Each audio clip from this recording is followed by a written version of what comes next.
Good morning, everyone. Thank you all so much for being here. We're going to go ahead and call to order today's County Commission meeting.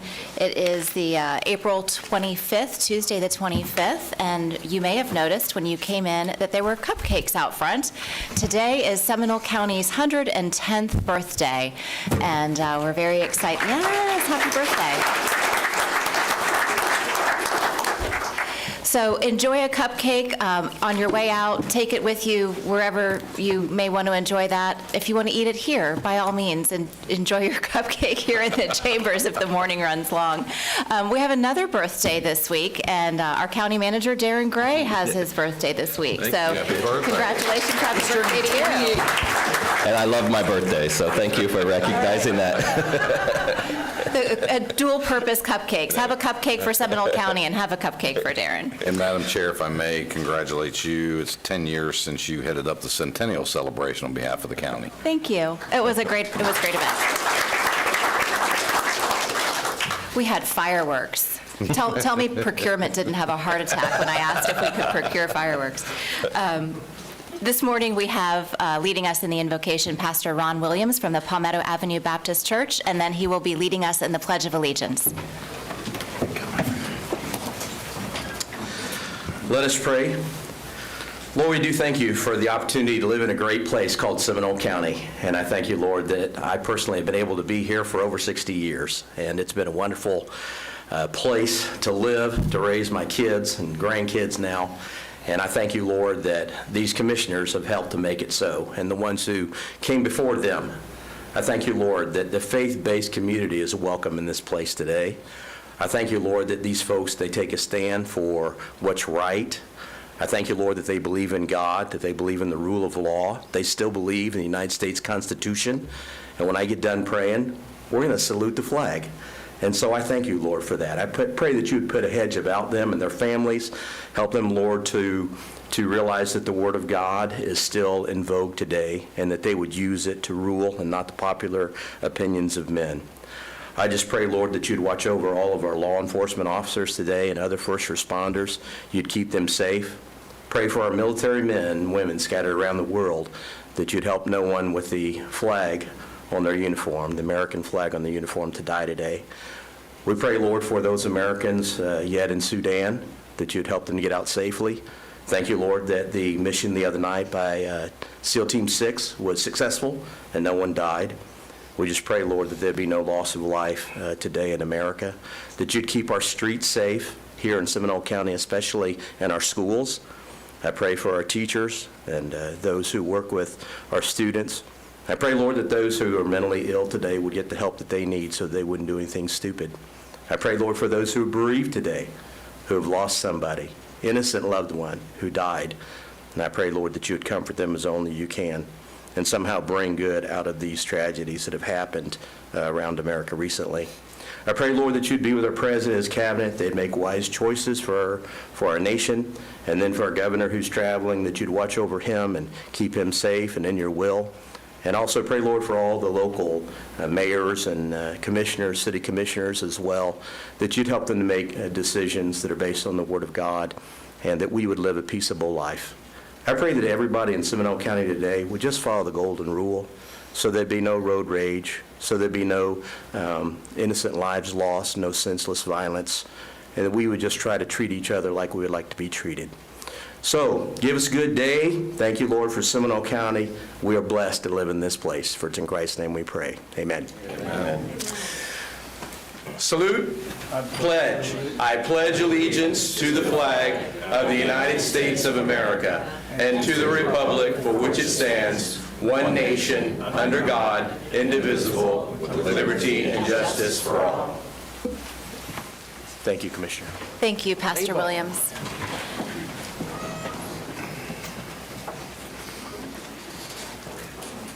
Today we have quite a few proclamations and resolutions before us. Our first one, and we're, for those of you who maybe weren't here at our last meeting, we're going to follow the same process of going through and reading the proclamation or the resolution and allowing the person that is the recipient of that proclamation or resolution to say a few words.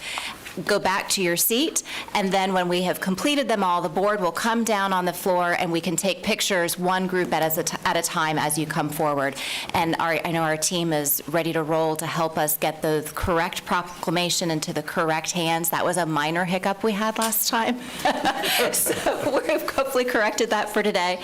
And hopefully we'll just have a great morning recognizing everybody that's here. Our first proclamation is being presented by Commissioner Constantine. Thank you very much, Madam Chair. And before the meeting, I was fortunate to go up and talk to our recipient today. And First Lieutenant Strickland served in Vietnam, and many times since it starts to distance from our memory as we get older and older. And the fact of the matter is that it was a forgotten war, and one in which we should all remember the sacrifices that were given from the young men and women of the United States.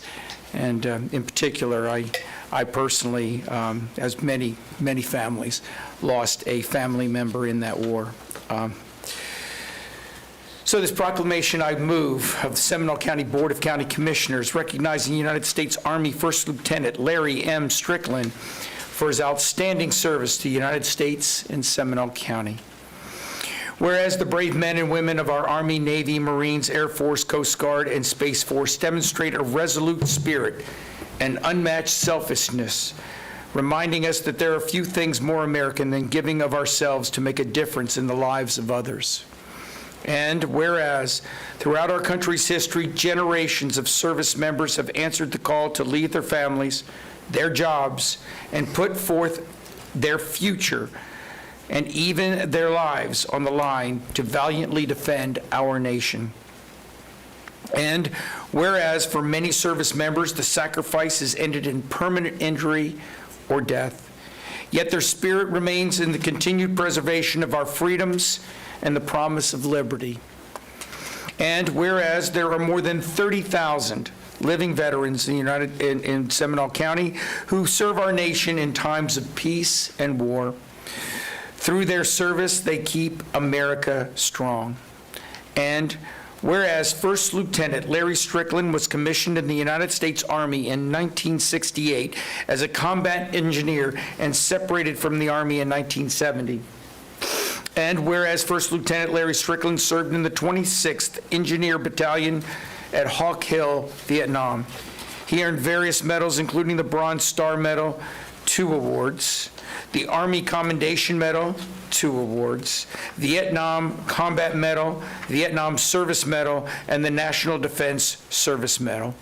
And whereas First Lieutenant Larry Strickland moved to Winter Springs in 1984 and worked as a project manager for Gulf Constructors International in commercial construction in the area. In 1995, he opened his own construction company, Strickland Construction Services Corporation. One of the many highlights of this business was the building of the 120-bed VA nursing home on the Lake Baldwin campus in Orlando that is now known as the Alwyn C. Cachet State Veterans Nursing Home. He also volunteered countless hours at Oviedo High School while his children were enrolled. And whereas First Lieutenant Larry Strickland has brought great credit and distinction upon himself, the United States of America, the United States Army, and Seminole County. Now therefore be it proclaimed that we, the Board of County Commissioners of Seminole County, Florida, expressed our gratitude, admiration, and respect for First Lieutenant Larry Strickland for his outstanding service to the United States Army and the residents of Seminole County. Be it further proclaimed that this proclamation is presented to First Lieutenant Larry Strickland, along with the sincere congratulations and recognition as Seminole County's Veteran of the Month. Second. There's a motion by Commissioner Constantine, second by Commissioner Herr. Any discussion? All those in favor say aye. Aye. Any opposed? Motion passes unanimously. Thank you.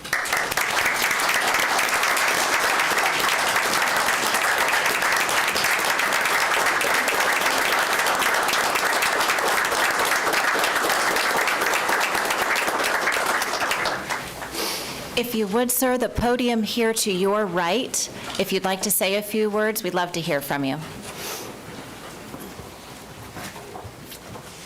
This one. Oh, this one, I'm sorry. All right. I'll try to keep this short, I promise. It's true, thank you very much, all the commissioners, for John, Jason, all the people that support the veterans in this county. I was on the way up here reflecting 50 years ago, I got the radio call that a chopper was on its way to take me to Da Nang, and I was coming home. It was a different world then, but maybe not so different. But the unique thing now is that what is happening here today and the support that the veterans get, the support that the military gets is astounding. And I would just like to say it's a humbling experience to get this reward and to be this recognition. I moved to Seminole County and found a nice little place in Tuscaloosa and put down some roots many years ago. Although many efforts were made to try to get me to move, the roots got deeper, and here I am. And so it's been enjoyable. Thank everyone. Continue to support us. Continue to support the veterans. And we can only say that it is a humbling and awesome experience. Thank you very much. Thank Thank you. Thank you.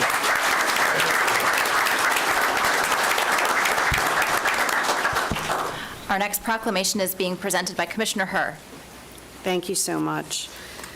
It is with the greatest admiration that I read the following resolution of the Seminole County Board of County Commissioners recognizing Becky Ward, Assistant Chief, Seminole County Fire Department, for 30 years of service to Seminole County government and its citizens. Whereas Becky Ward began her career with the Seminole County Fire Department on May 3, 1993, as a firefighter EMT. And whereas Becky Ward was promoted to the rank of Lieutenant Paramedic in 2003, Battalion Chief in 2008, and Assistant Chief in 2020, making her the first female to hire on with Seminole County Fire Department as a firefighter and promote up to the rank of Chief Officer. And whereas Becky Ward has held many roles throughout her career to include training lieutenant over professional standards, live fire instructor, fire standards instructor with Seminole State College, B Unit representative for the Local 3254, chairperson of the Honors Committee, and during her first year of service became a member of the Seminole County Fire Department's Honor Guard and represented the department at the National Fallen Firefighter Memorial for the September 11th ceremony in Washington, D.C. And whereas Becky Ward has been instrumental in the development and implementation of numerous department projects and training programs to include coordinating and instructing numerous live fire training sessions and the design and oversight of the development of the Fire Training Center. And whereas Becky Ward has responded and been deployed to several large-scale incidents throughout her career to include the 1998 Operation Firestorm deployment to Palm Coast, Florida, and 2018 Hurricane Michael at the strike team leader deployed to Panama City and Mexico Beach, and the incident commander for 3 presidential visits to Seminole County. And whereas Becky Ward will retire effective April 28, 2023, after 30 years of employment with Seminole County.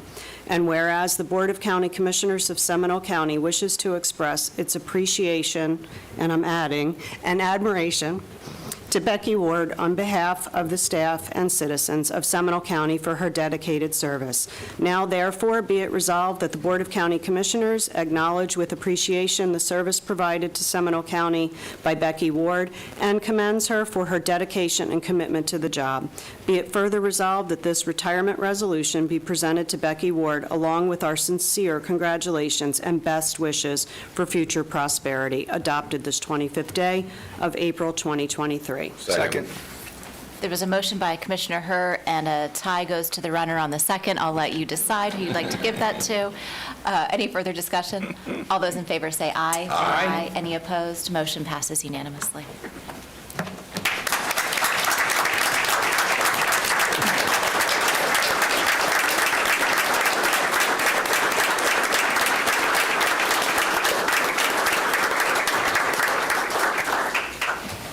Chief Ward, would you like to come down?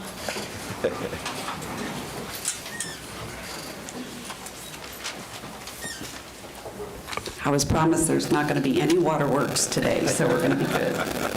Good morning.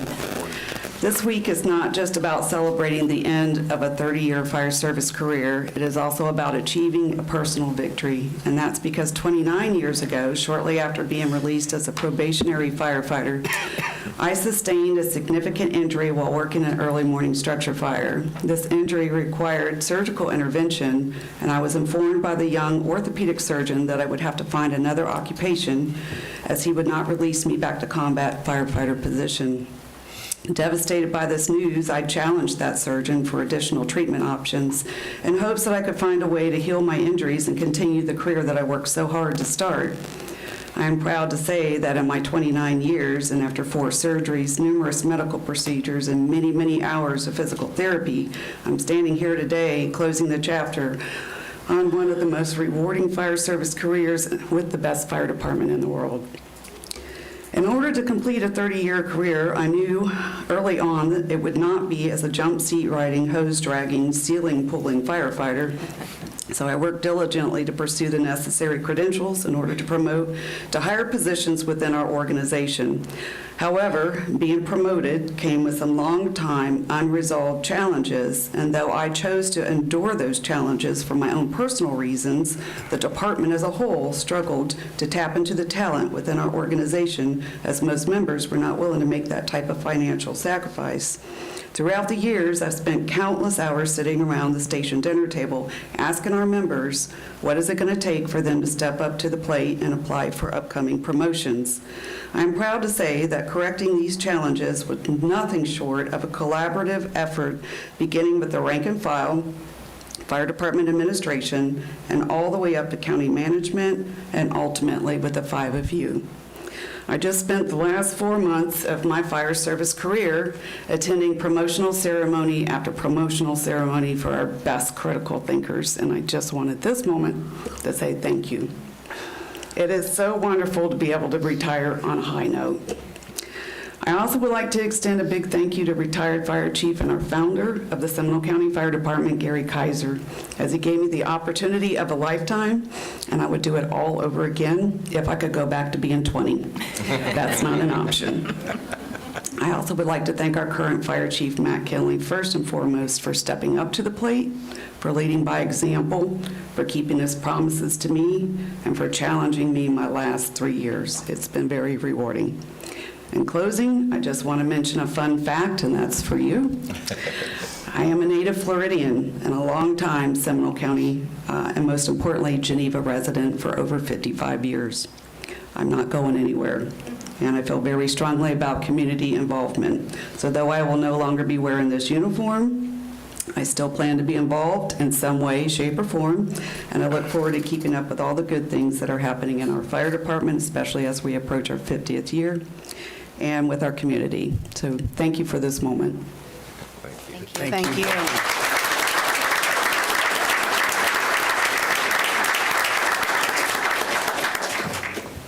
Our next resolution is also being presented by Commissioner Herr.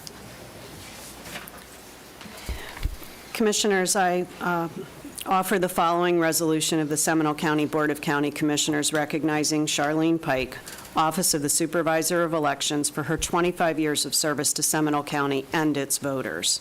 Whereas Charlene Pike has served Seminole County and its voters for the last quarter century with integrity, professionalism, and dedication, demonstrating a commitment to public service in various positions of leadership requiring high levels of expertise. And whereas Charlene Pike began her career as a voter services clerk, where her talents and skills enabled her to be immediately elevated to an administrative position, working directly with the Supervisor of Elections. Over the years, she has held many titles and accrued various job responsibilities, making her an indispensable member of the Supervisor of Elections team. And whereas, in her current position, Charlene Pike has served in the role of Chief Administrative Officer, Seminole County Supervisor of Elections Office, developing, implementing, and managing the SOE budget, totaling millions of dollars, procured numerous grants while complying with ever-changing Florida statutes. And whereas during her career, Charlene Pike has assisted countless candidates and elected officials to successfully adhere to campaign finance, reporting, qualifying, and complying with Florida election law. And whereas Charlene Pike will retire effective May 18th, 2023, after 25 years of employment with Seminole County Supervisor of Elections Office, and whereas the Seminole County Supervisor of Elections Office, the Board of County Commissioners, and voters throughout Seminole County will be forever grateful to Charlene Pike for her integrity, tireless work ethic, fastidious attention to detail, positive attitude, and commitment to public service. Now therefore, be it resolved that the Seminole County Board of County Commissioners and its citizens wish to express their deep appreciation and highest commendation to Charlene Pike for consistently modeling the qualities herein. Be it further resolved that this retirement resolution be presented to Charlene Pike along with sincere congratulations and best wishes for future prosperity and success, adopted this 25th day of April 2023. Second. Motion by Commissioner Herr, second by Commissioner Zembauer. All those in favor say aye. Aye. Any opposed? Motion passes unanimously.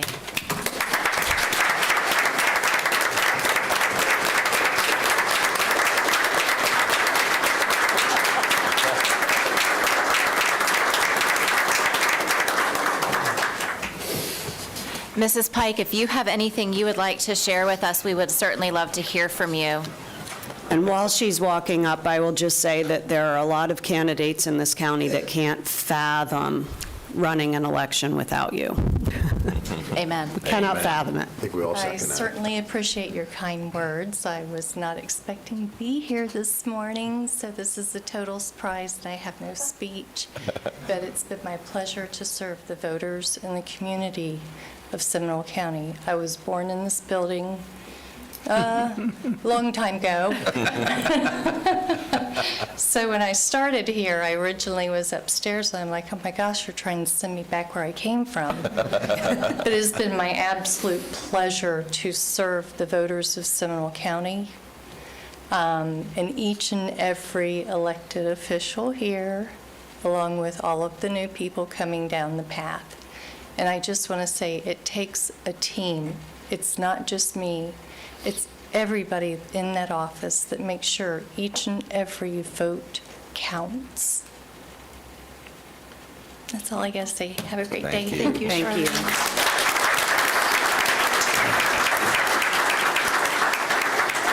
Madam Chair, Yes. my mother would be mad at me if I did not tell Charlene how important she has been to all of us. You're like the backbone of, no matter who is the supervisor of election, you've been the backbone of that office for a long time. And we really appreciate it. And I know, for one, my mother's been one of my campaign treasurers for a long, long time, and she couldn't get anything done without you. And she's going to be very disappointed that you're not around anymore. Thank you very much for everything that you've done. Absolutely. I think every one of us has made that panicked phone call to Charlene. What do I do now? And she always knows. It's amazing. She looks very happy. Yes. She does look very happy. She does look very happy. Congratulations, Charlene. Our next proclamation is being presented by Commissioner Delary. Thank you, Madam Chairman. It's a proclamation of the Seminole County Board of County Commissioners proclaiming May 7th to the 13th, 2023 as Public Service Recognition Week in Seminole County, Florida. Whereas Public Service Recognition Week has been celebrated during the first week of May since 1985 as a time of honor of those people that serve our community as public servants and employees. And whereas public service is among the most notable, thankless, and demanding profession, and whereas nearly 1,550 hardworking, talented people are employed by Seminole County, and whereas it's often difficult to circumstances our employees work and protect and improve the quality of life for our residents, businesses, and visitors. And whereas public service employees serve as frontline workers and first responders in time of crisis, leaving their homes and families behind to help the community recover from natural disasters. And whereas Seminole County residents are impacted every single day by county employees who serve in many multiple ways to help make their lives better and striving to meet the needs of a diverse population in every changing environment. And whereas without public service employees at every level, delivering essential services would be impossible. And whereas public service employees should be commended for their dedication and continued service to our citizens and community. Now therefore be proclaimed that the Board of County Commissioners of Seminole County, Florida, proclaim the week of May 7th to 13th, 2023 as Public Service Recognition Week, adopted this 25th day, April 2023. Second. Motion by Commissioner Delary, second by Commissioner Zembauer. All those in favor say aye. Aye. Any opposed? Motion passes unanimously. I know we have a lot of team members who are here today to help recognize this week, and I know Christina Brandolini is here, she's our HR director, to recognize them. Good morning, Chairman and Commissioners. Yes, I just wanted to take the opportunity to kind of introduce all of you. I think every department has a representative here today, but I'm especially happy to say that we have representatives here from roads, parks, solid waste, greenways, natural lands, and extension services. So they were able to come and help recognize the public service employees that do amazing work every day here in Seminole County. So I know we're going to have them come down later, but I just wanted to make sure that I was able to say that we also have some field folks. I know we have people that are here during the meetings all the time, but really happy that they could be here this morning as well. Thank you so much.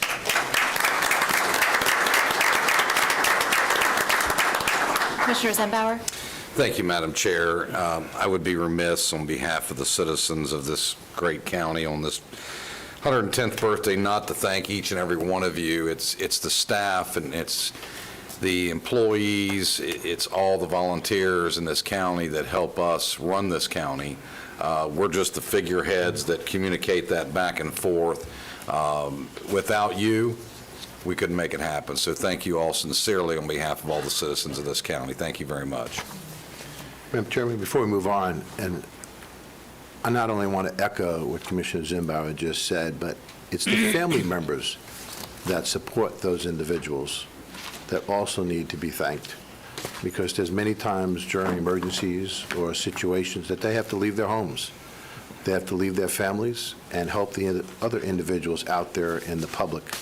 So even though we're recognizing the county employees, it's important that we also recognize the family members that support those individuals. So thank you on behalf of the county. Thank you. Our fifth proclamation is also being presented by Commissioner Delary this morning. Thank you, Madam Chairman. Proclamation of Seminole County Board of County Commissioners proclaiming May 7th to 13th, 2023 as National Travel and Tourism Week in Seminole County, Florida. Whereas National Travel and Tourism Week is an annual industry tradition celebrating the value travel holds to our economy, businesses, community, and well-being. And whereas this year celebrates the theme, Travel Forward, a tourism fuel every industry in every community in our success and our nation's successes. And whereas on its 40th anniversary, we're reminded that travel is an essential economic driver for business and community, providing millions of jobs and spurring growth and demands.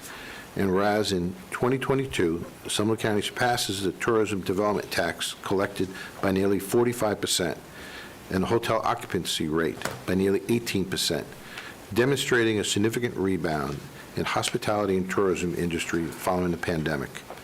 And whereas last year, Seminole County hosted 97 events at Booma Sports Complex, Soldiers Creek Park, and Sylvan Lake Park, which generated $65 million in economic impact for Seminole County.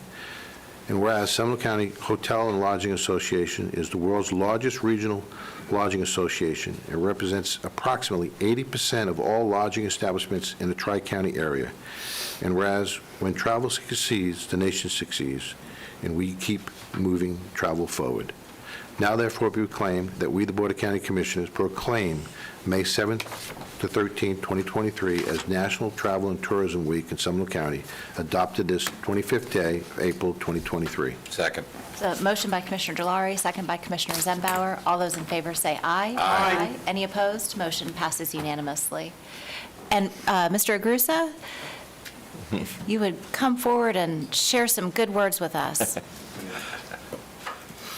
And thank you very much, Madam Chair and Commissioners. It's a delight to see you all here this morning. On behalf of the Central Florida Hotel and Lodging Association, we wanted to enjoy, obviously, the tradition of our pineapples here as our symbol of hospitality. It's really been a joy over the last 2 years since I assumed the role of leading the association, of us working together with your entire staff have been tremendous. Guy Cunha, Danny, the rest of the team have been phenomenal in working in collaboration with our hoteliers from around this county, and of course helping bring business and business opportunities helps the economic viability and the vitality of this community here. And so I can't be remiss without saying thank you to each of them. They've been tremendous, and I'm looking forward to an exciting future ahead. I did want to share 2 exciting announcements that were made last week that you may have heard about. But last week we had our annual Gives Luncheon where we awarded over $200,000 in student scholarships and educational grants. And with that, there was one student at Seminole State College who did receive a scholarship from CFHLA, as well as Seminole State College, the Hospitality and Tourism Program, received a $5,000 grant from CFHLA. So, our partnership and our commitment to this county and continuing to grow educational opportunities for the future is here to stay. And then the second opportunity was with our schools, with our K through 12 schools. And in particular, last week we also had a CARES collection drive where we collected 42,000 items that were distributed among all 3 counties. So of course, a portion of that goes to Seminole County students who are in need. And then secondly, we had for the first opportunity with Lake Howell High School, in their phenomenal culinary program, we took 25 students yesterday from the school and be able to give them a behind-the-scenes tour of a industrial kitchen, outside and into a hotel. Now, unfortunately, it wasn't in Seminole County. It was just across the border over at the Celeste Hotel near UCF. But we're going to be looking to continue to build those partnerships, not only with Lake Howell, but of course the other schools that have culinary programs, and continue to expand hospitality into the future. So I just wanted to share a couple of those updates. Thank you again for your incredible support of our industry, definitely during the pandemic, and those numbers speak for themselves. As you can see, the economic impact is really been astounding here in Seminole County. So thank you very much. Thank you, Robert.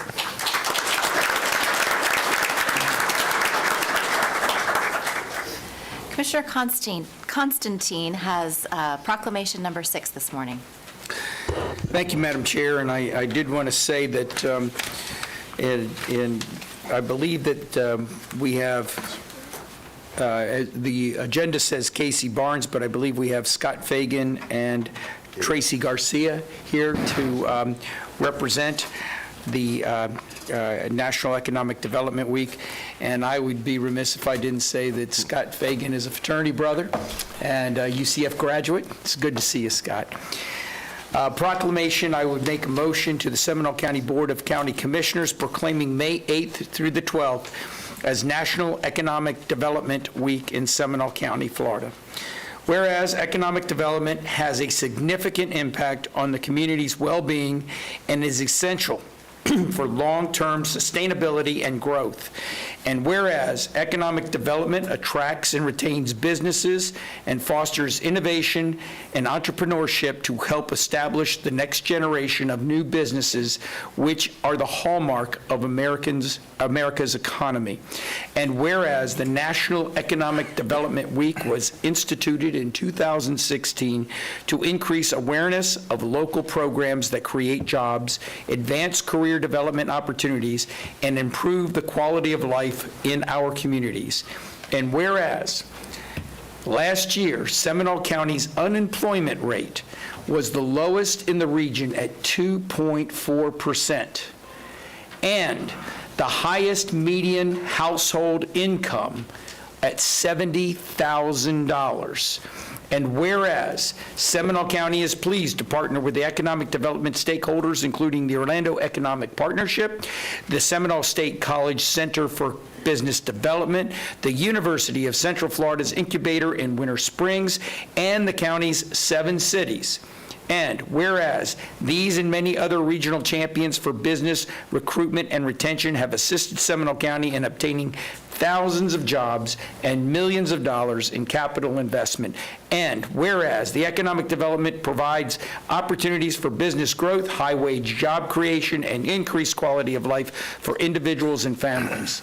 Now therefore, be it proclaimed that we, the Board of County Commissioners of Seminole County, Florida, do hereby proclaim May 8th through the 12th, 2023, as National Economic Development Week in Seminole County. Second. Motion by Commissioner Constantine, second by Commissioner Delary. All those in favor say aye. Aye. Aye. Any opposed? Motion passes unanimously. And who do we have from the Orlando Economic Partnership? I heard it, okay. Did he identify you correctly? Yes. Fabulous. Scott would give me a hard time if I didn't. Welcome. Good morning. Welcome. Thank you for having us. Again, my name is Scott Fagan. I am the Chief Financial Officer of the Orlando Economic Partnership. With me today is my colleague Tracy Garcia, Senior Director in our Economic Development Department. We are so thankful both for the proclamation today and most importantly for the relationship we enjoy with Seminole County and the support as we do economic development in the region.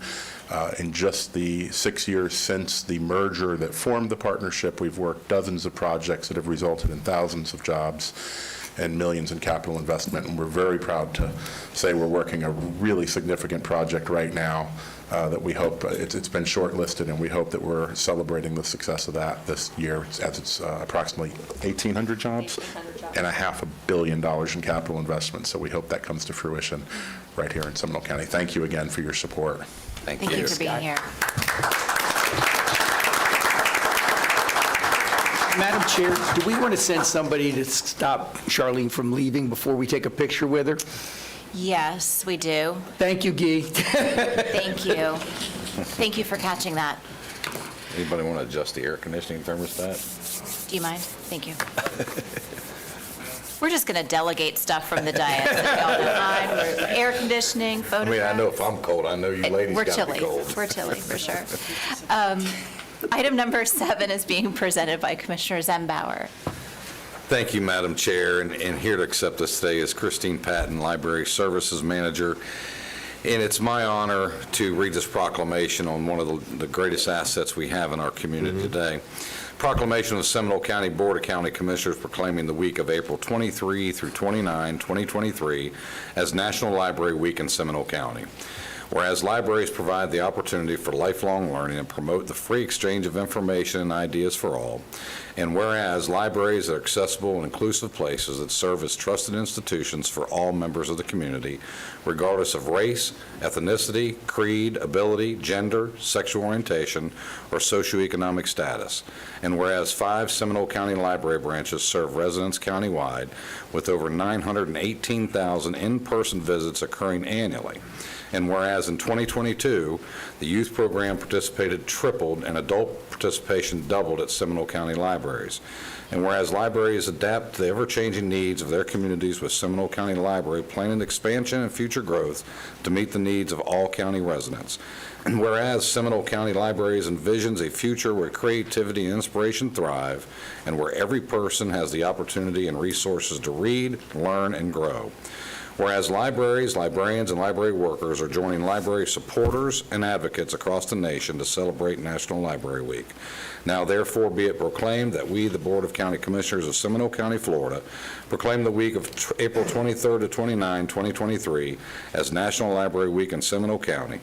During this week, we encourage all residents to visit their library or use online services to explore the wealth of resources available, adopted this 25th day of April 2023. Second. The motion by Commissioner Zembauer, second by Commissioner Delary. All those in favor say aye. Aye. Any opposed? Motion passes unanimously. Christine?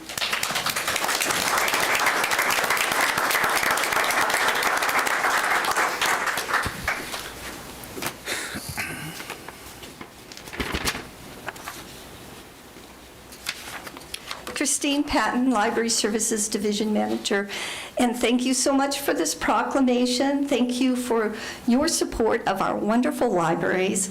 And I also want to say thank you for joining us in celebrating National Library Week.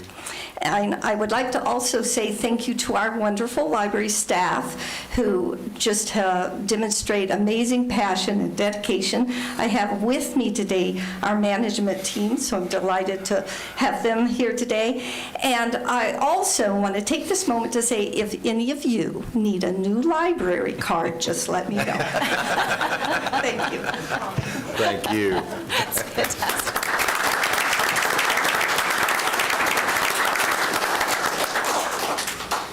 Commissioner Zembauer, you also have the next proclamation. Yeah, folks, we're going to have proclamations. Y'all might as well just pull up a seat and make yourself comfy. It's our last We one. might be here a while. One. Thank you, Madam Chair. It's with great pleasure and privilege I introduce this proclamation of Seminole County Board of County Commissioners proclaiming May 22nd, 2023 National Maritime Day in Seminole County. Whereas a notable contribution was made in the history of ocean transportation when the steamship Savannah set sail from the United States on May 22, 1819, and made the first successful voyage across the Atlantic Ocean under steam propulsion.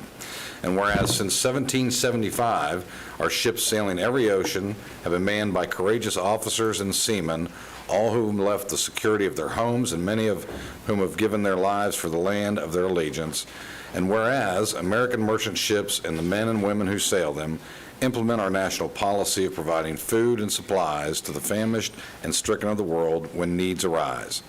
Whereas merchant marines also actively protect our homeland, manning operating military Sea Lift Command and ready reserve force vessels in support of rapid deployment of the worldwide deployment of U.S. military forces. They serve with distinction and courage, heading into war zones and too often sacrificing their own lives for our protection. And whereas on National Maritime Day, we recognize the important role the United States Merchant Marine plays in supporting our commerce and national security. We honor the proud military of our merchant mariners and their important contributions in strengthening our community.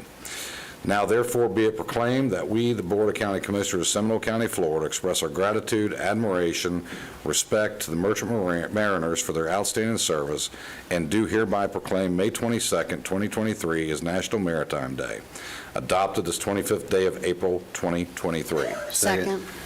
Motion by Commissioner Zembauer, second by Commissioner Herr. All those in favor say aye. Aye. Any And we have opposed? Mr. Hyde here Motion passes unanimously. to accept.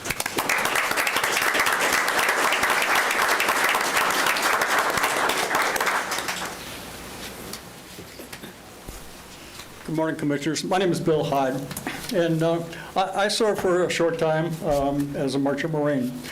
I appreciate that the Commission recognized the service of our merchant marines in combat zones, having delivered goods and services, ammunition and fuel, both to the U.S. military and to food to stricken families throughout the world in time of famine. We've hauled a lot of wheat to a lot of different places. I would be remiss if I didn't remind everyone of the sacrifices of our merchant seamen during World War II. Our merchants during World War II suffered the highest casualty rates of any group of people serving in World War II.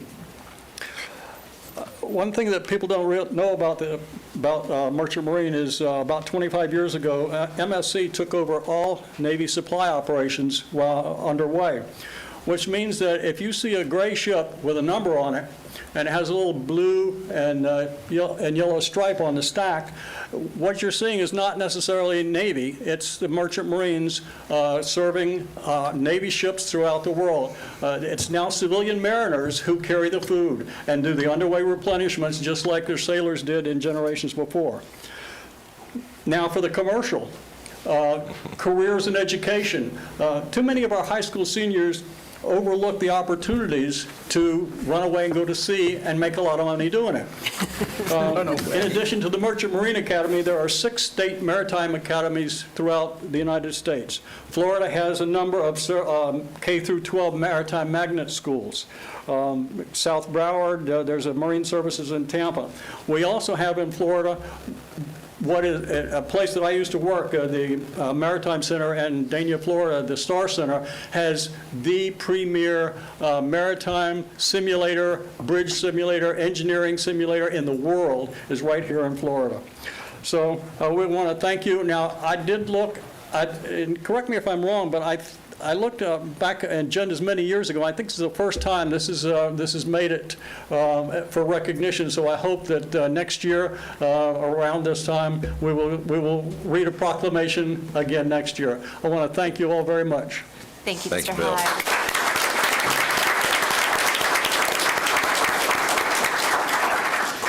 So we're going to start with the first proclamation that was read. The folks who were here, is that Mr. Strickland. So let's do, and while we're doing that, and this, it gets a little chaotic, but it's going to be, order among chaos. If any of you have any items on the consent agenda that you would like to make comment on, the form's out in the lobby. The yellow form is for you to speak. The green form is for you to submit comment. This would be a great time for you now to go and get one of those forms and fill it out if you'd like to speak on a consent agenda item. All right?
Or maybe you don't want that.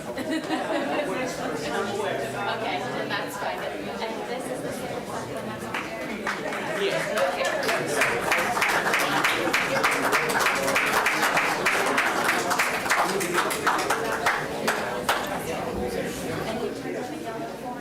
Okay, and we'll just sign them. Thank you all.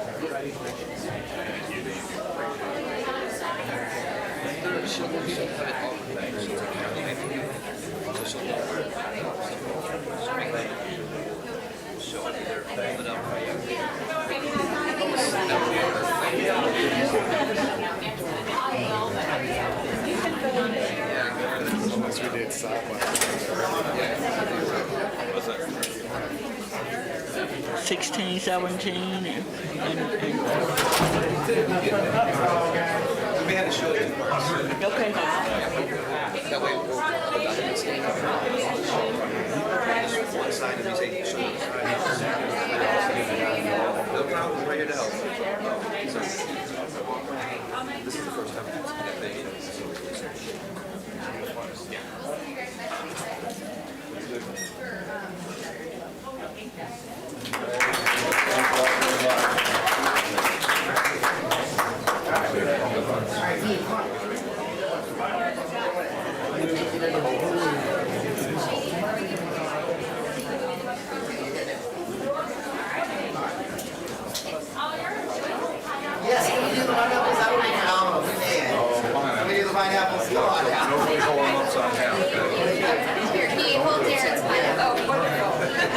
All right, let's get everyone in here. All right, perfect. Let's call in. Steve. I'm here. That's great. Okay. All right, perfect. Got it? All right, we got it.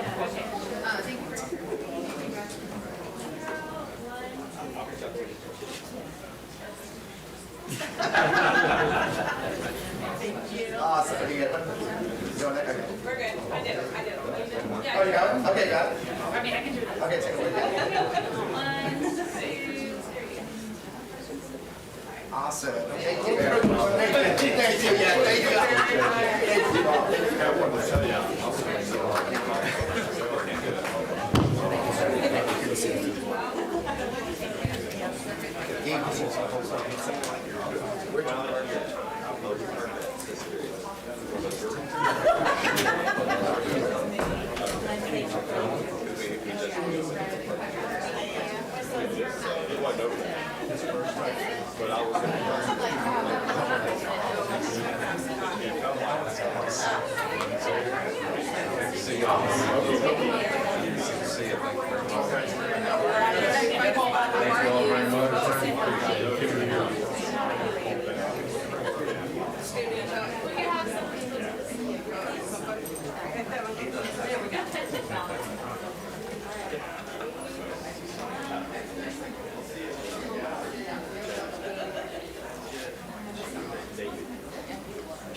Some people on this side.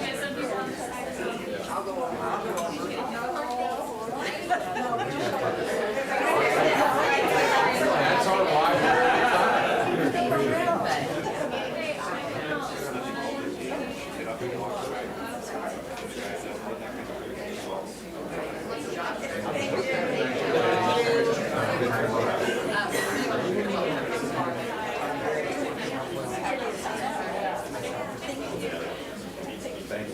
William.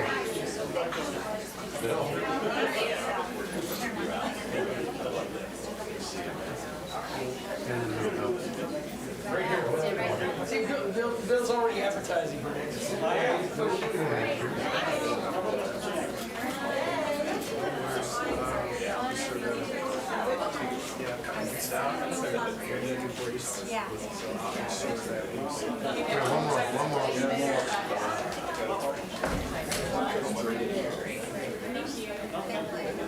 Oh, you want one more? Are you okay? I think she called. She wants one more. Crack the whip,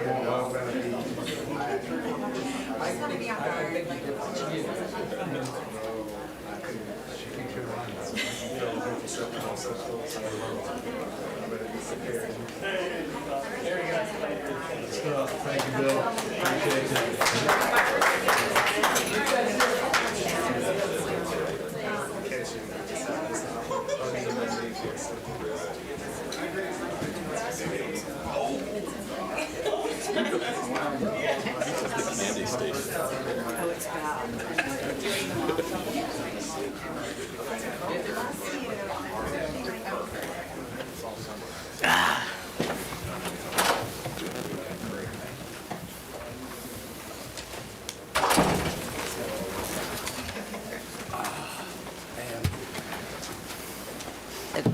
Great morning, a lot of great things to recognize. Our next item is an update from our county investment advisors. Mr. McIntyre, thank you for being here. Madam Chair, if I may, just before we get started with Mr. McIntyre, I'd be remiss not to recognize our Economic Development Group that was just here for that award. Many don't realize that Seminole County has the largest free foreign trade zone in the state of Florida. Huge economic opportunity there. So just a little tidbit for those who may not have been aware. That's great. Thank you. Great tip. Mr. McIntyre. Good morning. That is good news. A lot of good news this morning. Hopefully I can keep it going. This still major economic theme is still going to be inflation. It is decelerating. It's not decelerating as much as we'd like to see. It's still well above target.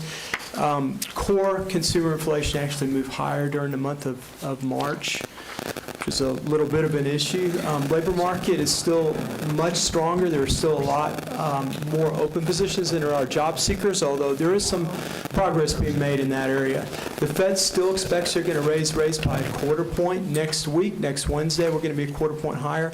That immediately is going to increase your deposits that you have with your local banks. The two that the clerk's office has the most deposits with right now are at 5% and 4 7/8, and they're going to move in lockstep 25 basis points higher next week when the Fed moves.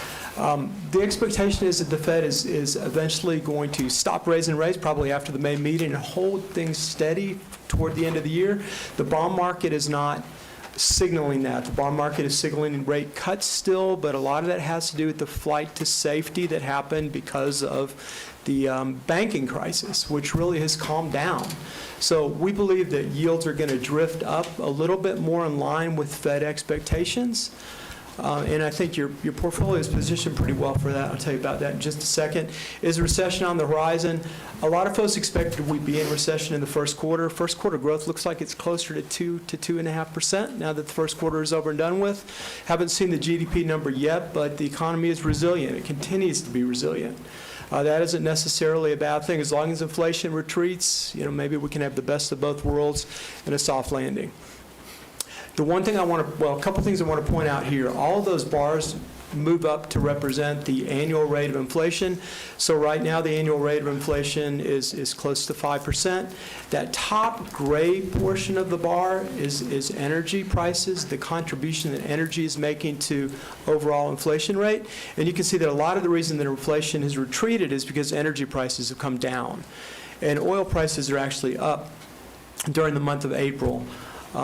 Because OPEC decided that they're going to trim their production. So gas prices have risen a little bit, so we don't necessarily feel that, at least on a month-over-month basis, inflation has continued to move downward. We feel like there's going to be a hiccup here because of energy. The blue line there, the blue contribution, is the service sector, and you can see the service sector now makes up a good portion of inflation. And that's a little bit harder to trim because the majority of new jobs or available jobs are in leisure and hospitality, which is a good portion of the service sector. And the only way you're going to slow down that service sector inflation is by slowing down the overall economy, which is a big job for the Fed. The only thing I want to mention here is that payroll growth has been declining. We get the April payroll numbers come out in about 10 days. They're expected to be about 150,000, so you can see the trend is downward, but the unemployment rate is still very near the lowest it's been since 1969. Current investment choices. The last time we were here, we felt like yields were too low. Yields have moved up. They continue to move up. You have a lot of maturities coming up in June and July, especially the early part of June. So we're moving in that direction. Those are going to be reinvested back at considerably higher rates than they were put on at. I want to mention on the Florida Qualified Public Depository Savings Rate, you see it, the lowest is at 65, the highest is at 5%. The county doesn't have any significant deposits at all at the lower levels. The county has been moving the bank deposits to the banks that are willing to pay those higher rates. So there are two banks that are willing to pay the higher rates. One is paying 5% right now. One is paying 4 7/8. As I mentioned before, both of those are going to move up a quarter along with the Fed. So the Clerk's office is retaining fairly large, relatively speaking, deposits with the banks that are willing to pay. That benefits you guys in a couple of ways. That's a very favorable rate. It also is money at local banks that can be lent out. So we feel like that's always a good thing. Upcoming maturities. That first maturity is actually going to be used to pay expenses. The sheriff's draw is going to be funded by that maturing treasury note, but the 45 goes off the books, which is nice.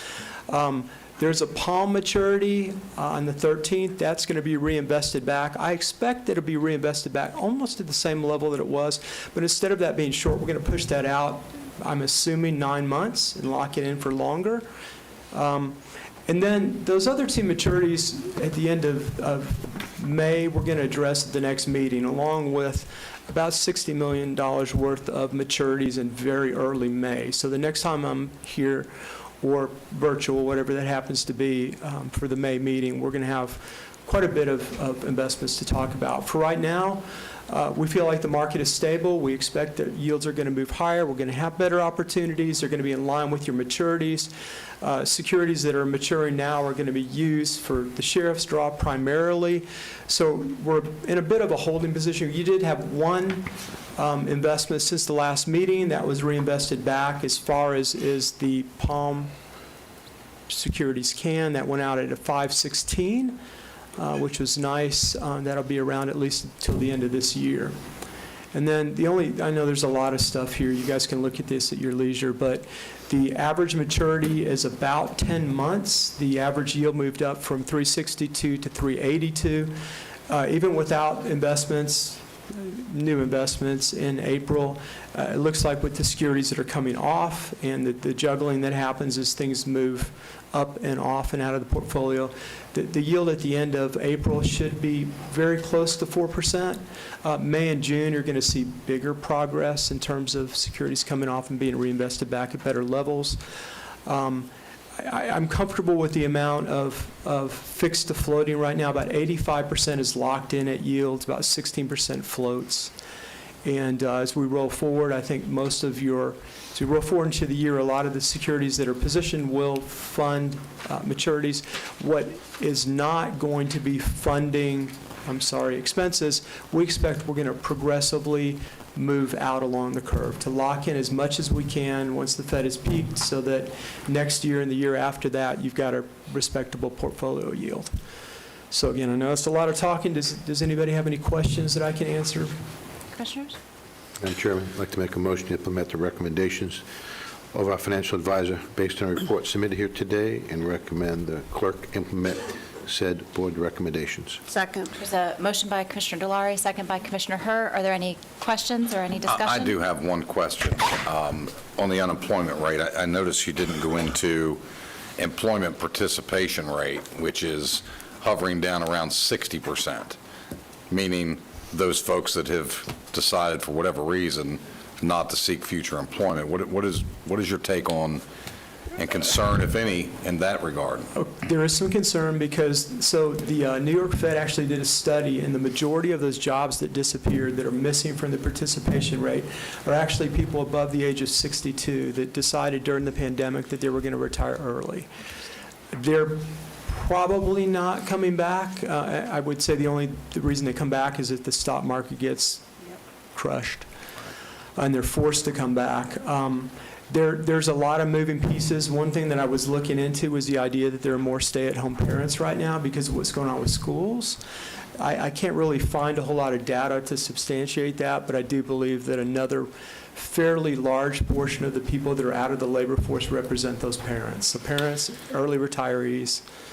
Yeah, I think a lot of people in this country are reevaluating their priorities, and I think we're going to continue to see that impact, overall the labor statistics. You're right, and I feel that. Yeah, thank you. Yeah, great question. Commissioner Herr?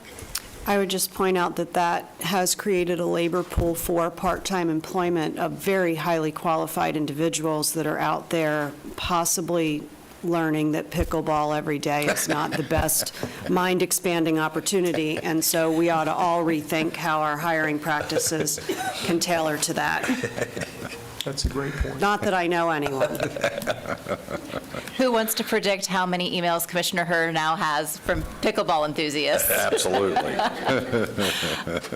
All great points, and flexibility, I think, sounds like we need to keep in mind. Thank you, as always, for your updates. Thank you all, we appreciate it. Thank you. So there was a motion and a second. All those in favor say aye. Aye. Any opposed? Motion passes unanimously. Our next item is a presentation on our annual comprehensive financial report.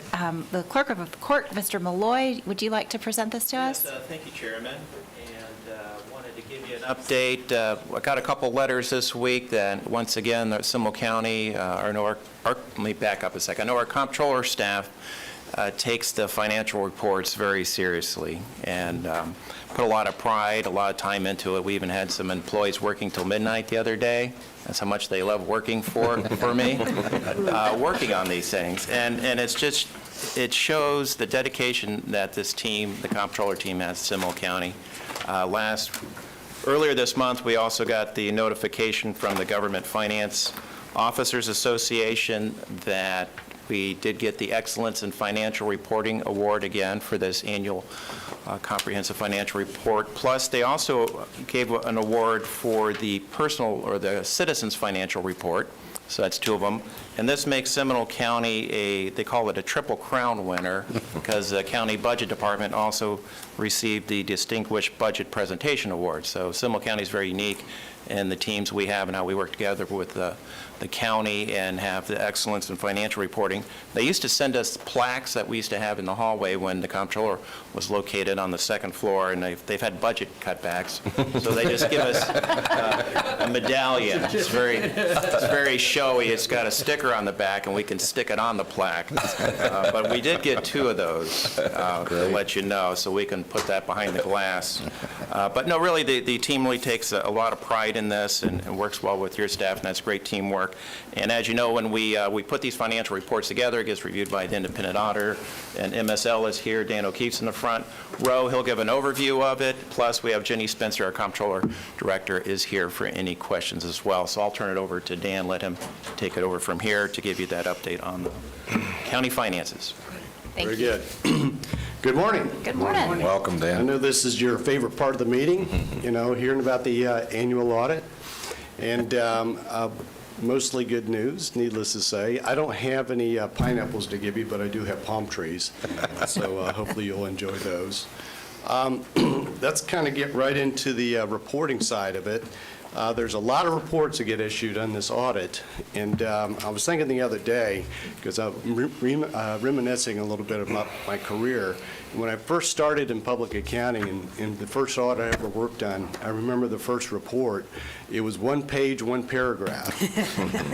Now the report on the financial statements is 3 pages, plus in the back there's another 10 pages of reports, dealing with issues on compliance and internal control and everything else. So the evolution of governmental accounting and auditing has really expanded over the years. So the first, and probably one of the most important reports, is on page 1, and that's on the financial statements themselves. It is an unmodified report, which is, of course, what you want. And certainly as you kind of go forward, you can rely on these financial statements. The next report is Report on Internal Control over Financial Reporting and Compliance, which is on page 209, and that's as it relates to the financial statements themselves, too. We have an independent accountant's report on page 211, which deals with investment compliance, and that's a report that's required by Florida statutes. There's also an independent auditor's management letter on page 212. This is required by Florida statutes and the rules of the Auditor General. And then we have the federal and state single audit reports, which are required by federal requirements and also state statutes as well. All those reports unmodified. But that's not all. We have to actually audit every single one of the constitutional officers. And for each one of the officers, we have different reports that we have to issue from them as well. So actually, if you added up all these reports, it would be, probably 30 pages in total of different reports that we issue. And I do appreciate the cooperation we've received from all the officers, because this document has to get compiled with all of the information, financial information coming from the officers as well. And the general funds of each one of the officers gets combined with Board of County Commissioners to make the county-wide general fund, if you will. So without their cooperation, it would be very, very difficult to do this report. I also want to comment that the Finance Department did a really good job this year of implementing a very, very difficult and detailed standard dealing with leases. Probably about 10 years ago, the commercial sector adopted their lease standards, but governments, it's a little bit different because it's a very complex reporting model. It's probably the most complex reporting model you'll find on the planet. And because of that, it took time for the Governmental Accounting Standards Board to really develop this standard in a way that could be applied to enterprise funds and governmental funds and entity-wide type statements. Needless to say, they had to go and do an inventory of all of the leases of the county, not just from the board standpoint, but also from all the officers, and then evaluate each lease in terms of its accounting and the impact on the financial statements. Very, very, very time-consuming, which is one of the reasons why it was just last Friday that we were able to issue the reports in this, because it was very time-consuming. But they did an excellent job. We audited the information that they provided and gave an opinion that it met the reporting standards. I've always put this slide in here for you in case you, get confused in some of the terminology, because governmental funds have a kind of a little bit different approach than enterprise funds do. They're more about flow of financial resources, funds coming in, funds going out type of a thing, where your enterprise funds, of course, is full accrual. You book your capital assets in the balance sheet, you book your long-term debt in the balance sheet. So it's a little bit different type of operation. So I've always put this slide in there for you. And then, of course, custodial funds are basically a stewardship style fund that come from a lot of your constitutional officers based on statutory requirements. And the reports themselves don't just reflect on the financial statements taken as a whole. These are the individual reporting units that we have to opine on. So if you think about it, you can drill down into these governmental funds that we have to go in and audit those individual funds and actually opine on those funds. So this kind of gives you the entity-wide financial statements, what we're having to opine on individually. And if we kind of go into the next page, you'll see a new fund there, which is your Wekiva Golf Course. So now you're going to be able to track the operations of your Wekiva Golf Course, which I have not played, by the way, since you bought it, but I will. I promise I will play it this year, probably multiple times. But and then, of course, there's the notes to the financial statements. And then when you look at the individual financial statements of the auditors, they also have reporting units that we're opining on as well. Here's just kind of a summary at the top level, if you will, of the net position of the county as a whole. And I've pointed this out to you in the past that the only financial reporting model on the planet requires this line item called net investment in capital assets. It's just something that the Governmental Accounting Standards Board feels strongly about. But what happens, it generates this negative unrestricted down there. If you were a nonprofit organization, that number would drop straight down to unrestricted. If you were a commercial entity, it would basically drop down into retained earnings. So it's the only model out there that does this. I've complained about it most of the past 20 years, as has the American Institute of CPAs expert panel, but they don't listen to us, so they're going to do whatever they want. So anyhow, I think the bottom line is probably the one to really kind of pay attention to. So if you look at the total net position of the county taken as a whole, it's $1.4 billion, which would include, of course, all assets, which is a collaborative of your cash investments, capital improvements, infrastructure, everything that you have in the county. This is just a breakdown of your general fund revenues. I'm pretty certain you're aware of the growth that has been taking place in Seminole County, which is positive.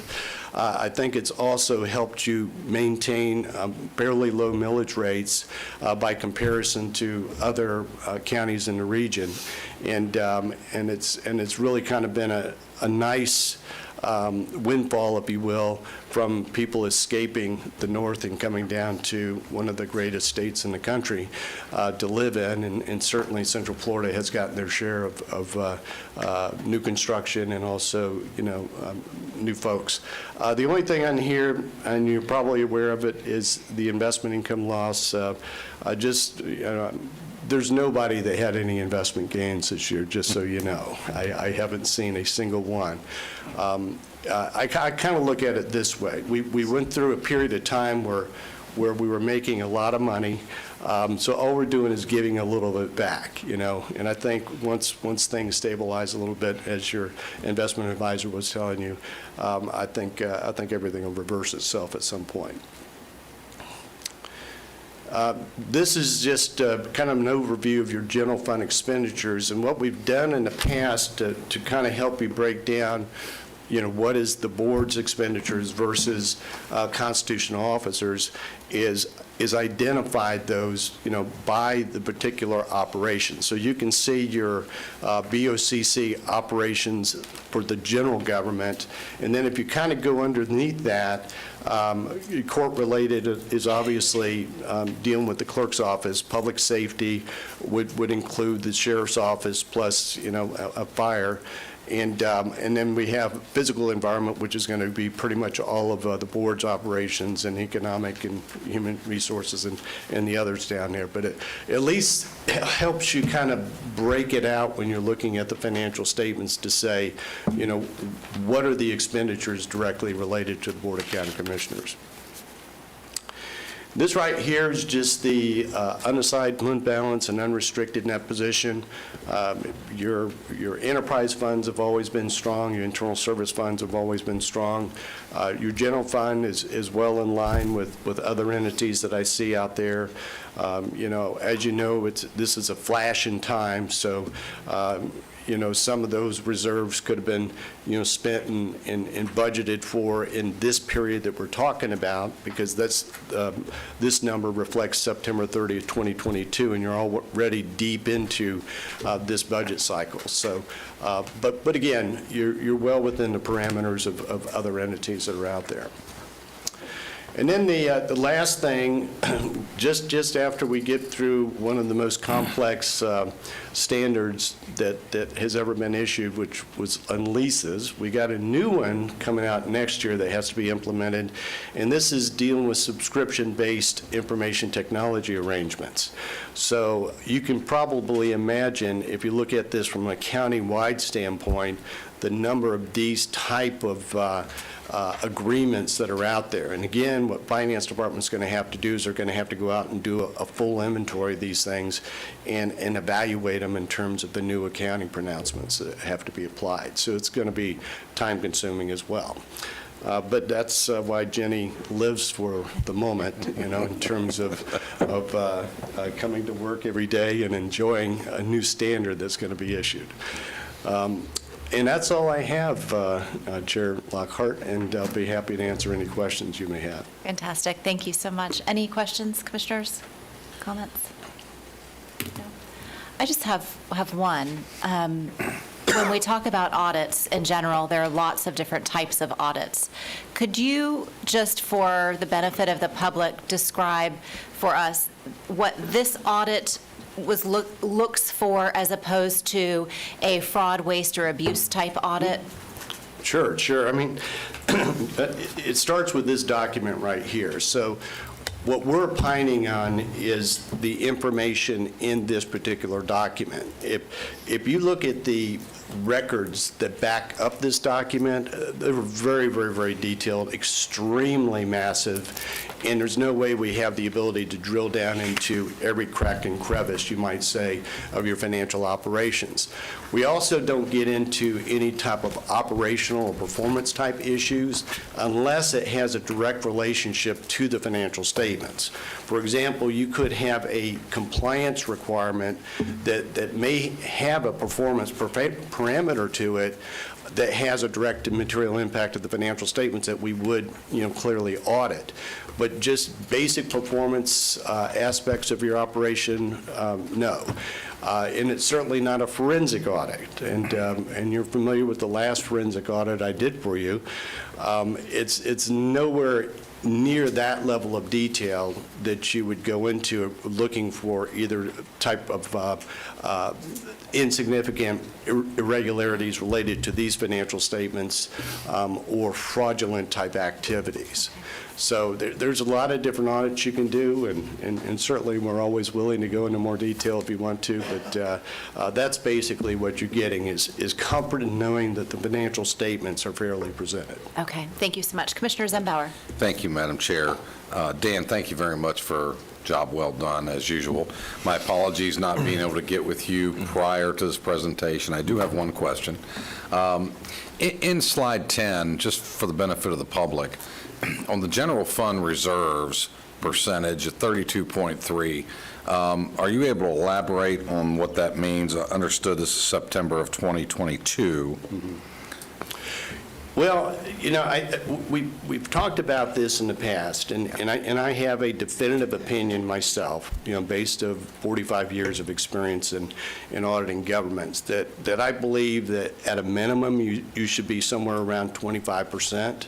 It should be where your reserves, should be from a healthy standpoint. And the reason is the way revenue flows in. Okay, because you're talking about property taxes is your biggest revenue element.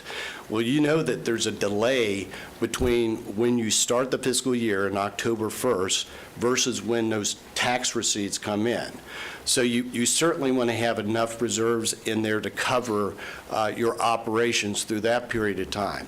You also live in a hurricane-prone state, okay, which we know, you can get hit hard, and you got to have the resources in order to, do the cleanup, do the repairs that you have, because we know FEMA takes forever, to reimburse you for those type of costs. So that's why, and again, I'm telling you this from an experience standpoint.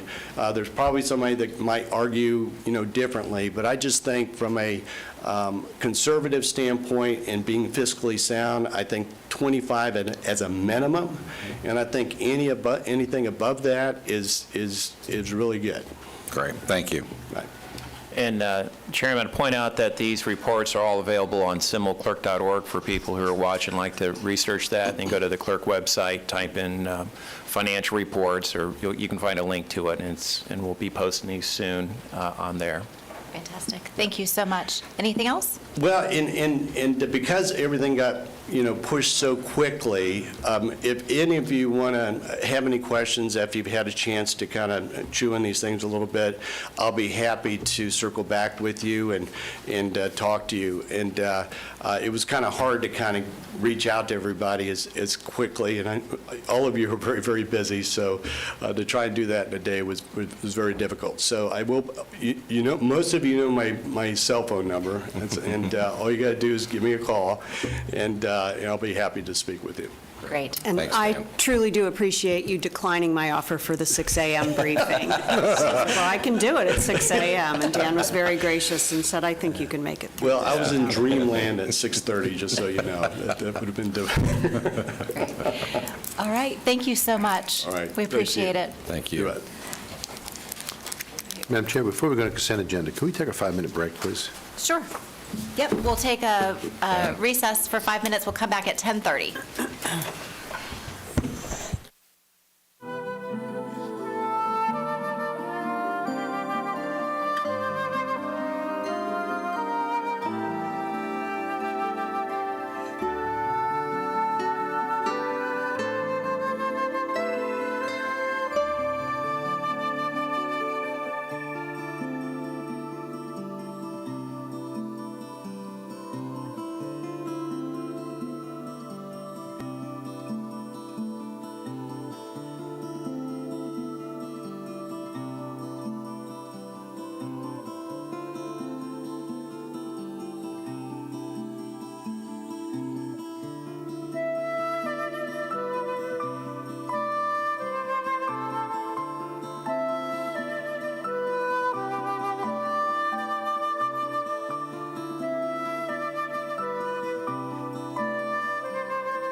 reconvene our meeting at 10:35.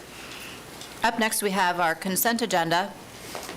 Pursuant to Florida law, the public has a right to be heard on all propositions except when the Board of County Commissioners is acting on ministerial or emergency matters or conducting a meeting exempt from Section 286.011 Florida statutes. Public comment time on propositions shall be 3 minutes for individuals and 6 minutes for group representatives. The right to be heard during quasi-judicial hearings is governed by Florida law.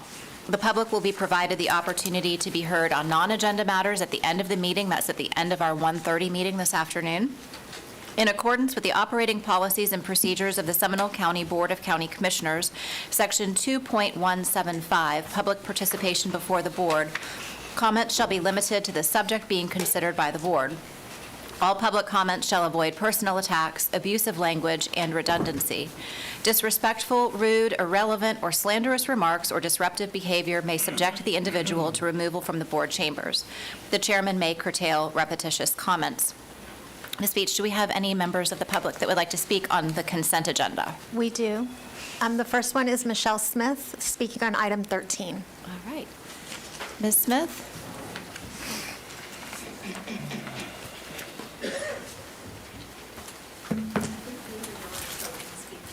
I have her.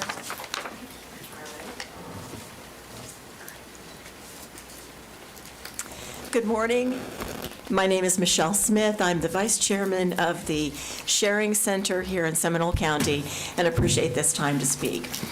Deanie Yon, who is our President and CEO, will be talking to you next about the services that we're providing and the number of individuals that we're helping in this community. I'm here to tell our story. I was first introduced to the Sharing Center about 1.5 years ago through someone at my church. After a church service, this woman comes running up to me and saying, "Michelle Smith, you'll never believe what happened," agreeing with her that I wouldn't. She really began to tell me the story of her daughter. Her daughter suffers from debilitating depression, and debilitating is the word. So knowing about the Sharing Center, this lovely woman told her daughter to go to the Sharing Center, who had come to us before for food assistance, but came to us asking for health assistance.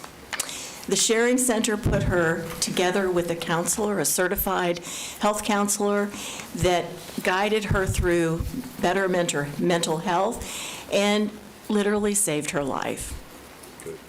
So this young woman is now involved in 2 major projects within the church. She is now enrolled in the Sharing Center Project Rise program, which I'll talk to you about in a moment, which is going to, which objective is to help her move off of federal assistance and into the workplace. So it's a wonderful, wonderful story about the lives that we're having and the Sharing Center's attempt to bridge the gap. We're working with the folks in the community that are the most vulnerable. And, you know, the services that we provide speak for themselves, yes, but the lives that they touch, those stories, this is a story that I'm telling you about one young woman today, but it represents tens of thousands of people with exactly the same story that we're doing that identical thing for every single day. This young woman has grown from an insecure, despaired individual to someone that is going to be a very productive member of our society, and we've had a small part in that, and we're proud of that. We're here today to thank you for all of the support here in Seminole County that allows us to do that, and we want you to also know that we have been good stewards of the support, the financial support we get from Seminole County in providing the services that we provide. Not only do we provide the full food pantry for those individuals that can't feed themselves, but we also have additional programs. We now have a certified mental health specialist on staff. We also have our OASIS, which provides the personal services, the grooming services that people need that maybe are not in a position to be able to afford. And finally, our new Project Rise program, which is an acronym, an analogy for reach, inspire, support, and empower. And this is our newest program where we actually bring individuals that qualify through a program that is grooming them for engaging in the community in an interviewing process. We are partnering with employers that are in the top 100 employers in the county, and we're getting these people placed for employment with these employers as well. So it's a wonderful story, and we wanted you to know. Thank you so much. Thank you, Michelle. You're welcome. Nina Yan. And for clarification, Ms. Beach, they've identified item number 13 as the item that they're speaking about? Okay. Good morning, Board of County Commissioners. My name is Nina Yan, and I've served as the President and CEO of the Sharing Center for the last 4 years.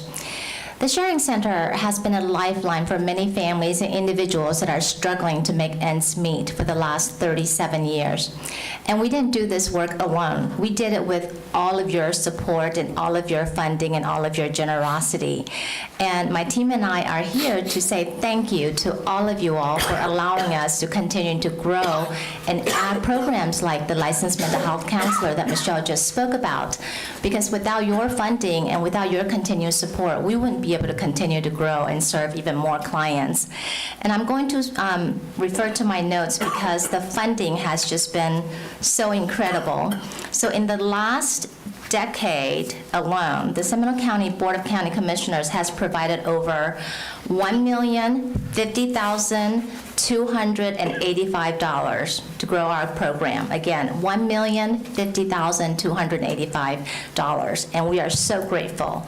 And some of the funds went into, for instance, it came from the CSA funding. CSA helps us fund our 2 pantries, our pantry on our campus and also at the health department. And with that funding, CSA helps us to feed about or provide 70,000 meals for families who, without your funding, may have to send their kids to bed hungry. So the pantry program and the CSA funding is immensely, immensely important. The CDBG funding, for example, has made our campus safer, more efficient, and better equipped to serve our clients with dignity and compassion. So we use the funding from CDBG to install security cameras to make our campus safer. We transitioned to LED lighting for energy efficiency to pay lower electric bill. We've replaced 3,600 square feet of flooring in our pantry and client services, and we recently added ADA-compliant bathrooms for our clients to use. And these projects would not be possible without the funding from Seminole County government. During the pandemic, for example, TSC lost nearly $350,000 in planned revenue. Through the CARES funding, we received $218,000, and that kept us, our grocery program, our rent assistance program, and our doors open every single day during the pandemic. We didn't close one single day. And there's only one way to demonstrate how impactful all of your all's funding has been to our campus, and that is to host you all for a tour. So these are the 2 days that hopefully will work for most of the commissioners. Friday, June 23rd, or Monday, June 26th at 9 a.m. We would like to host an appreciation breakfast and a tour to show what all of you all's funding have allowed us to achieve. So on behalf of the 445,000 clients the Sharing Center has served in the last 37 years, please accept our heartfelt thank you for your generous support and your ongoing support of all the programs we do at the Sharing Center. Thank you so much. Thank you. We appreciate you being here. Next, we have Ms. Davis speaking on items 16, 17, and 19. All right. Ms. Davis, if you would please just state your name and address for the record. And is that a part of your presentation? Yes, ma'am. Okay, we're going to need to somehow capture that to leave that with the clerk as a part of the public Yes. record. Okay, great. Thank you. Thank you for that direction. And thank you all for allowing me to speak. I'm here to speak on behalf of the Orange Boulevard Improvement Project and how it affects Bookertown, the community in which I live. we see that there's immense traffic along Orange Boulevard, and the plans of that project are to expand or widen that road to make traffic more easily to travel. And of course, we do welcome that. We do welcome that. However, there is a bump along the road there. You have, you plan to place retention ponds in front of Bookertown. Our problem with that is that Bookertown is right now surrounded with retention ponds, north, south, east, and west. Okay? And we have problems with mosquitoes in that area. There has been one fatality, I am told, where a person died of the West Nile virus. These ponds are not kept. They grow sludge, slime, and cattails, and cause a health problem for our community. Okay, and that's the, just to make a long story short, that's the basis of our being here this morning, because you're turning our community into an island, literally into an island. If we can look at page 2, well, what's shown here, let's go ahead with what's shown here. These are flooded areas within the Bookertown community that all comes from improvement, drainage improvement that was placed in the park where the improvement was supposed to be done, and it failed. But this is all surrounding that park area. Nowhere else does it flood in Bookertown, and it has never flooded in Bookertown. And the residents fear right now that with additional retention ponds coming into the area, we're going to experience flooding during the hurricane season and bad rainy weather. So we're here to ask that you not include or rethink your plans for placing those additional retention ponds there, because we don't want the things happening in our community that we see happening in several other black communities in Seminole County, where the improvement system or the drainage improvement system completely fails and they're flooded out. We have never been flooded out. We don't want to be flooded out, and we ask that you do not go ahead with your plans to place those retention ponds at the north end of Bookertown. Thank you very much. Do we have any other speakers? One more speaker, Mr. Campbell. Also speaking on items 16, 17, and 19. Okay. I figured we'd go ahead and hear about those before we talk about them. Okay.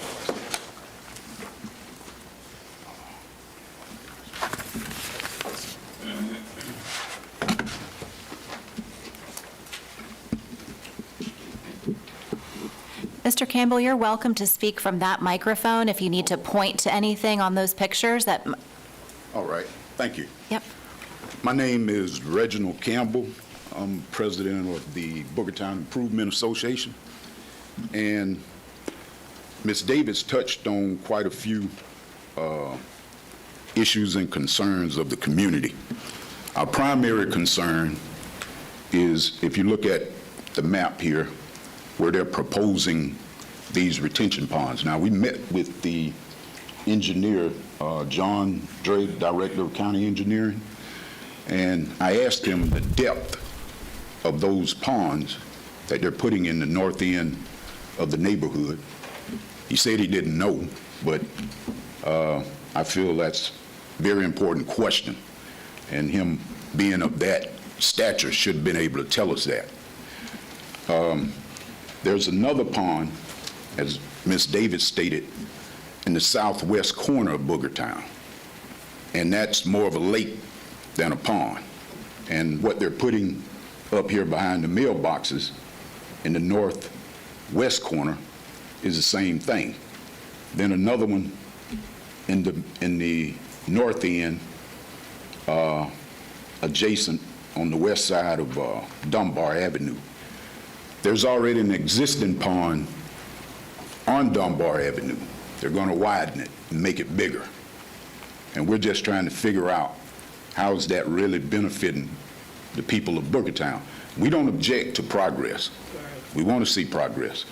What our concern is, why are there large concentrations of ponds in that little small historical black community? That's our concern. And we had a group of residents signed a petition against it. They really don't want it. And if there's somewhere else that we could put those ponds, it would be greatly appreciated. Will you get this? Sure. Thank you, sir. Also, Ms. Davis touched on someone passing away from West Nile a couple years ago. When Zika was prevalent in the area, we found out that someone had it, and they were doing a lot of spraying in the neighborhood. When we called the county to find out why all that spraying was going on, they just told us somebody in the area had Zika, but they couldn't provide us with the information on who it was, what neighborhood it was in, or anything of that nature because of HIPAA laws. So, you know, that's another thing. I was requesting aerial photograph of this entire area. The best we could do is the information that we got offline. I asked Mr. I don't want to pronounce his name wrong, but Mr. Dredge. I asked him for an aerial photo of this area so we can kind of get an accurate look of other retention ponds and other neighborhoods along this 3-mile tract. And there are no other neighborhoods with this many retention ponds in front of them. That's concerning. In that small, concentrated area.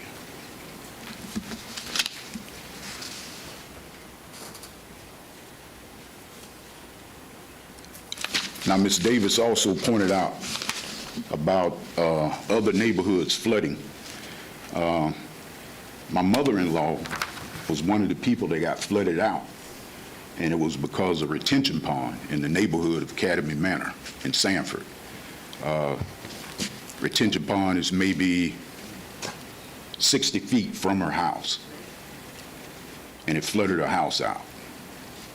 So when they say these things don't flood, you get the proper amount of rain like we did with the hurricanes, I could see this being a disaster for us. So I appreciate it.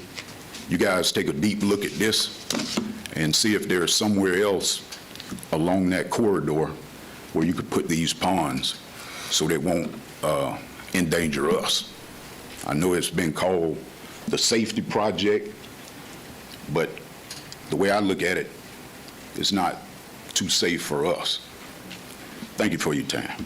Thank you. Thank you for being here. Thank you. Are there any other public comment forms, Ms. Beach, on the consent agenda? Okay. County Manager, do you have any items to? Before we move on, I'd actually, we did have Mr. Dredge out to the community meeting. I just want to let my fellow commissioners know. I was not at that meeting. I was in Texas. John, yes, I am. Are you going to pull these items? I'm not pulling these items. Okay. But I do want John to address it with the community. We will be coming back out. I think, County Manager, I did ask you to attend a meeting with the community. But one of the things that I do want to identify is that we also had mosquito control come out to the community. Mosquito control is controlling the mosquitoes in the area. according to our normal standards. And so there may be an opportunity there. Perhaps the normal standard isn't meeting the need. So that is an area that I would appreciate if you would look into, County Manager. And John, I think there are several questions on the table that are probably at least worth giving us an understanding as to where you are in the thought process with regard to these concerns. For the record, John Shesh, Public Work Director, County Engineer. Last Monday, myself and the Assistant County Engineer met with them. We went to the community, we met with them to give them overall about the project. We did not, the plan is a couple hundred pages. We did not have the detail of every cross section. We were over it, and we told them, they made a list of what they need, and our staff, they prepared it, and they will be sent it to them. We asked them, we can meet and address anything they may have. The project is tale from 46 all the way to Monroe. That project will address all the drainage, those retention ponds. They've been located in strategic places, depend on the hydraulic of the drainage. The pond, they refer to it. It is already purchased. That item in here has nothing to do with that pond. We went over it, and we commit if they need other meeting or whatever they need about the project, about the meeting. We conducted community meeting previously. As a part of the list, they requested the date and the location, and staff will be provided to them. I believe that the project will be a great improvement for that, from drainage point of view, from pedestrian point of view, from structure point of view, and some people had a concern about the trees. Retention pond, when you have retention pond, you have to move trees. You can't have keep the trees and not do the retention. We made a commitment that during construction, anything staff will get with the contractor, anything they can save within the berm about 15 feet, we will save them. If it's not, we will have, after the project done, we'll walk through the project. Any area we can put a tree, we will do that. And also we gave them contact information anytime for staff they want to contact us. We'll be glad to provide them an update on where we are. So thank you. So the reason I'm not pulling the items is because the items are not specifically related to the concerns about the retention ponds. I think we have future concerns that we have to continue to work through. I've asked the county manager to step in to make sure that we're doing everything we can possibly do to make sure that we are taking care of Bookertown at the same time doing the improvement to Orange Boulevard. Do you have any Yeah, comments, Robert? and thank you for that, Commissioner. And Mr. Dredge and I have he's updating me on the whole project, as well as I am actually going to go out to the community and meet them at a future meeting that we're setting up now, and so I can familiarize myself with the community as well as the project. All right, thank you. Thank you, John. Yes. Sure. I think I've had most of my questions answered. Just want to make sure, it sounds like what I'm hearing is that there has not been a complete description and understanding all the elements of this to the community. I'm not debating there wasn't a community meeting. I'm not debating there was a presentation, but it sounds like what I'm hearing is more detail of the residents understanding what does that really mean and what kind of impact, if any, is that going to have, with some vettable detail that they can rely upon, is what I'm hearing. And that was part of what John's commitment was, to bring out the hundreds of pages report and have that detail available. That was not the briefing that we thought we were walking into. I will say that there were some community advocates from outside of Bookertown that came in and assisted with the conversation.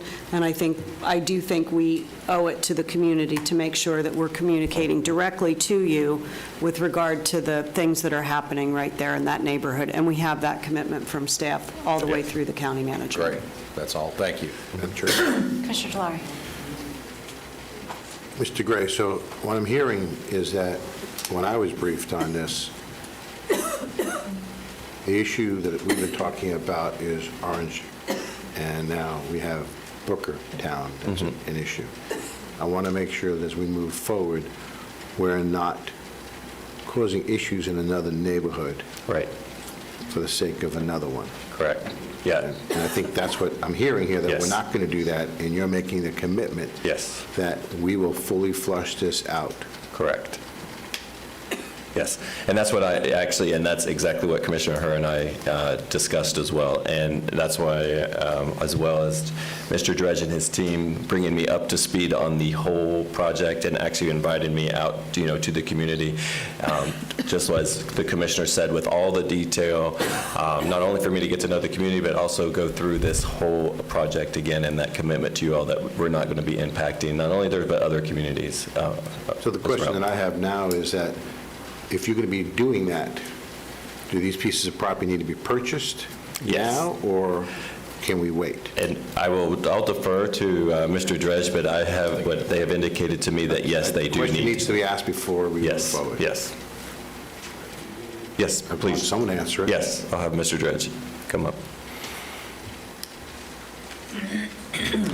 Yes, the question, yes, we need to move forward. Is it critical for those piece property for the project? My recommendation is to move forward. And we made the commitment for the community to meet with them and make sure they understand anything and everything they need to know about the project. Okay, so if there's, communicating with the citizens, if there's changes and tweaking to be made, that will be done as with these retention ponds as we move forward, correct? The location of those ponds, they already been designed and final. Now, we tweaking what we're talking about for the landscaping and make sure the water does not, it is negatively impact Bookertown, that community. Not relocate the retention ponds. Okay. Commissioner Constantine. Thank you. Not for you, John, just a comment to our new county manager.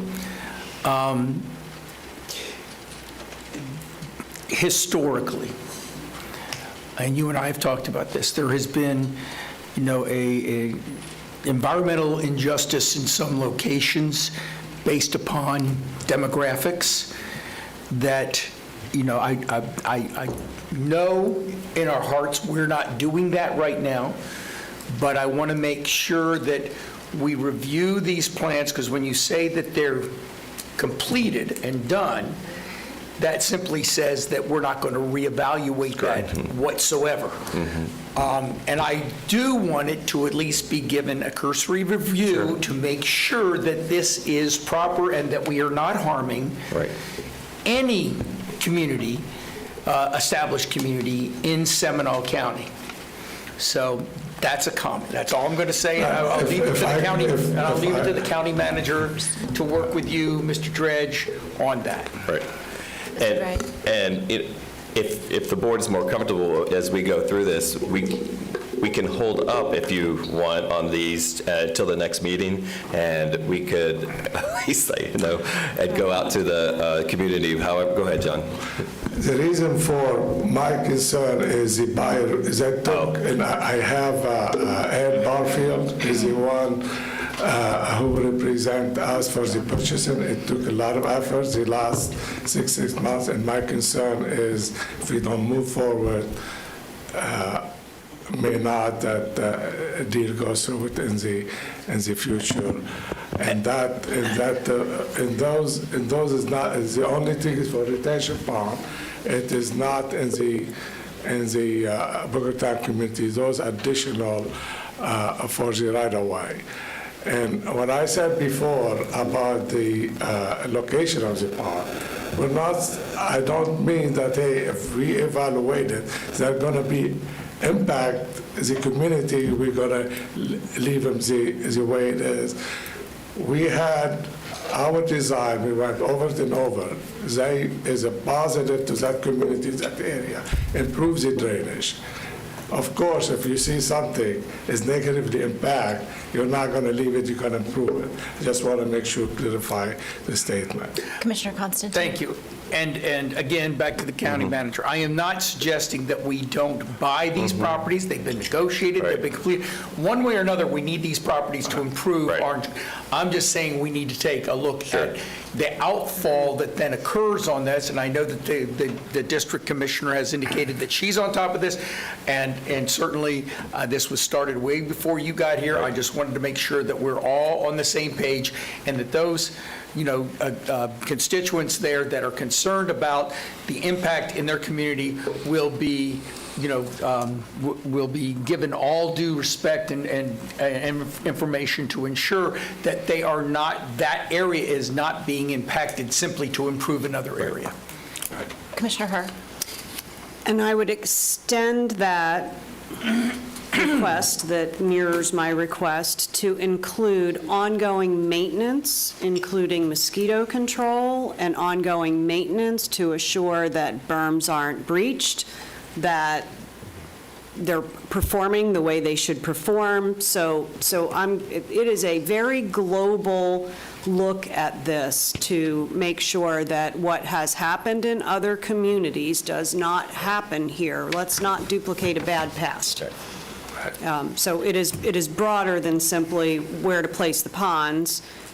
If we have to change the configuration of the ponds, it goes on to maintenance, including mosquito control and what other maintenance issues that may occur with managing retention ponds. But I will also say that there was a request from folks outside of Bookertown to build retention ponds that keep trees in them.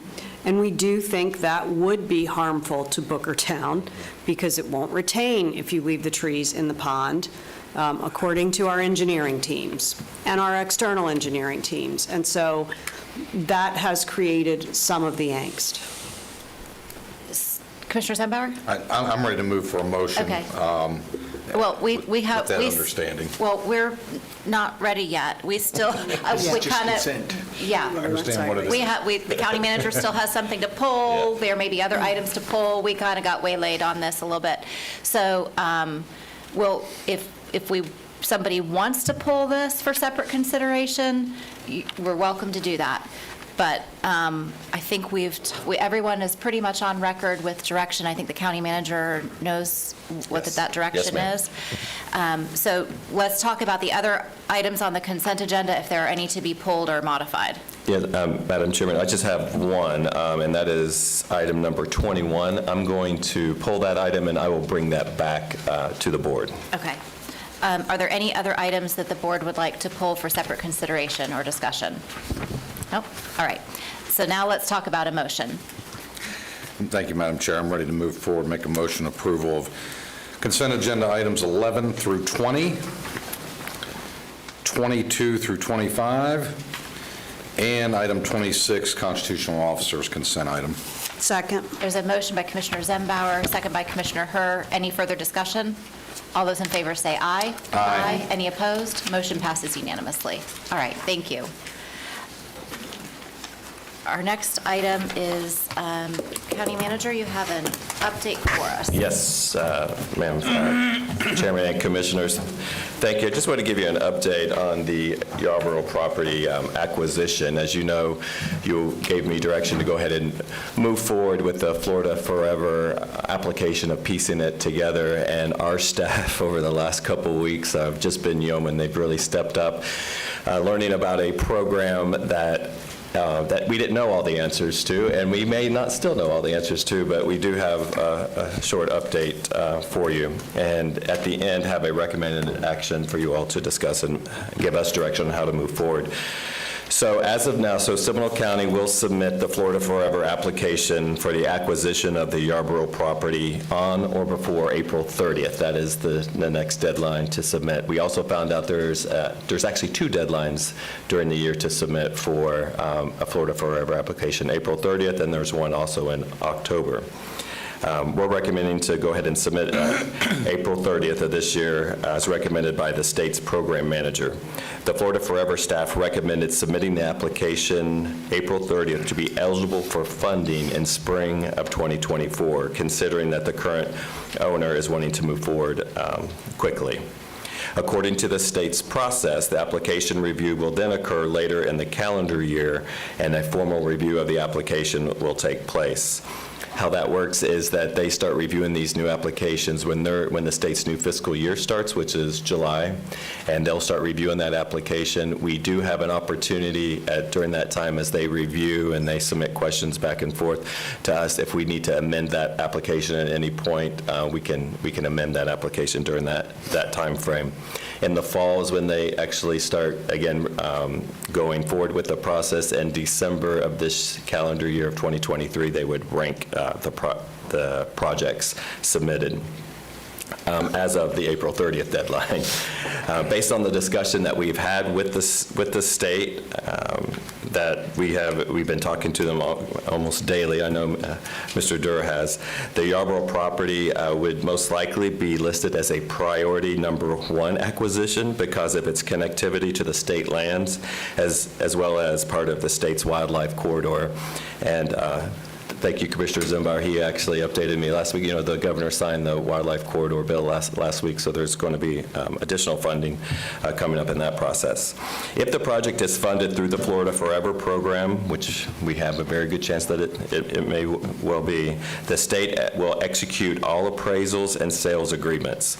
The Florida Forever program is not a reimbursement program, so the state would look to purchase the property directly.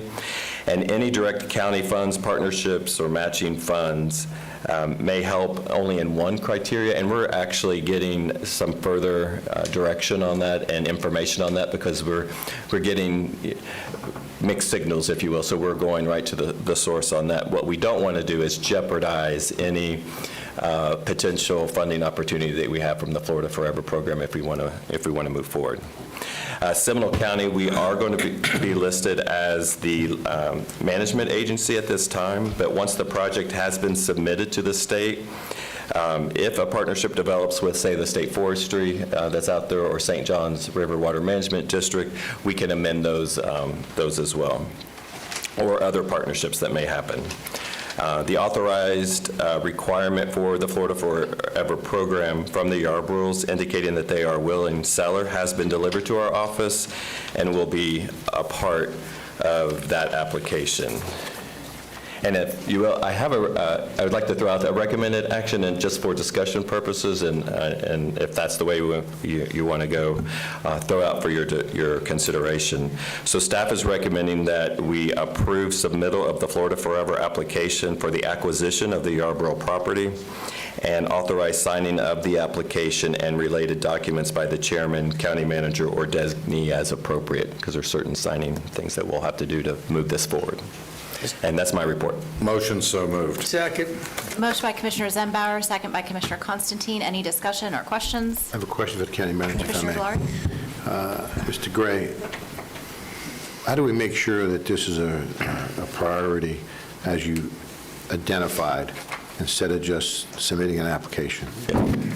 It's an honest, because there's some confusion right now about the actual who can buy it and how things get reimbursed. And I want to make sure that this is not just an agenda item that we're approving, we're filing a form or an application. I want to make sure that this stays front and center with a priority so that we understand if things need to change, that we are doing it and reporting back to the representatives of the property. Yes, and I've actually been in communication with the family's representatives. In fact, we actually even spoke last night and even this morning. that as we get more clarification on this, I'm keeping them apprised and up to date, and I believe, hopefully, within a week or week and a half, that we can get some clarification on the funding mechanism so we don't jeopardize the Florida Forever application. And I know Mr. Durr has been talking with the state. I don't know if you have any other discussions with them that I have not portrayed here.